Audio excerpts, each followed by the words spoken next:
Hello, just a summer's evening, but I was, well, poached egg on toast tonight. Just looking at the cloud layers, as it's been mostly clear all day, sky blue, but then they've been warning with thunderstorms at some point. They'll come out and then you've got kind of like waves, lines of clouds there. You can see them going that way up there. Then you've got the front of clouds there, and it's just grey.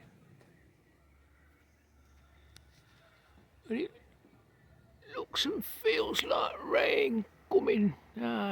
Anyway, gotta go and boil some eggs. Bye bye. No, TTFN.